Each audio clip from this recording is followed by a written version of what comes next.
മീൻ കിട്ടാതിരുന്ന് കിട്ടിയപ്പോഴുള്ള സന്തോഷമാണ് മുഖത്ത് കാണുന്നത്. ഉടനെ തന്നെ പെട്ടെന്ന് അതിനെ വൃത്തിയാക്കിയിട്ട് അങ്ങ് വറുത്തെടുക്കാമെന്ന് വിചാരിച്ച്. കാരണം 1 മണിയായല്ലോ, ഇനിയിപ്പോൾ കറി വയ്ക്കാനൊന്നും സമയമില്ല. ഇവിടെ അങ്ങനെയാണ് കേട്ടോ, രാവിലെ 1-2 ട്രിപ്പ് മീൻ കൊണ്ടുപോകും. അപ്പോഴും അഥവാ വാങ്ങാൻ നമ്മൾ ഇറങ്ങിയില്ല എന്നുണ്ടെങ്കിൽ പിന്നെ 1 മണി വരെ കാത്തിരിക്കണം.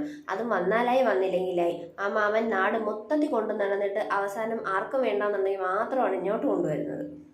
മീനില്ലാതെ നമുക്കൊരു ഊണില്ലല്ലോ, അപ്പോൾ ഉള്ളതാവട്ടെ എന്ന് വിചാരിച്ചു. അച്ചാമ്മ ഒരു പലകത്തട്ട് സെറ്റപ്പാക്കി കൊണ്ട് വെച്ചത് ഞാൻ അതിന് അടിച്ചു മാറ്റിയിട്ട് എൻ്റെ കട്ടിംഗ് ബോർഡാക്കി മാറ്റി. അതുകൊണ്ട് മീൻ വെട്ടാൻ നല്ല എളുപ്പമാണ്. ഉച്ചയ്ക്കലത്തേക്ക് മീൻകറിയും ചമ്മന്തിയും മെഴുക്കുവരട്ടിയൊക്കെ സെറ്റപ്പാക്കി വെച്ചിട്ടുണ്ട്. പിന്നെ ഇനി മീനും കൂടെ വറുത്താൽ ഊണ് കഴിക്കാം. എന്തായാലും 1 മണി കഴിഞ്ഞല്ലോ, അപ്പോൾ ഇനി പെട്ടെന്നാവണം കാര്യങ്ങളൊക്കെ. മീൻ കട്ട് ചെയ്യുന്നതിനെക്കാട്ടി ബുദ്ധിമുട്ടാണ് മീൻ കട്ട് ചെയ്തിട്ട് ആ സ്ഥലങ്ങളും പരിസരവും മൊത്തവും വൃത്തിയാക്കുക എന്നുള്ളത്.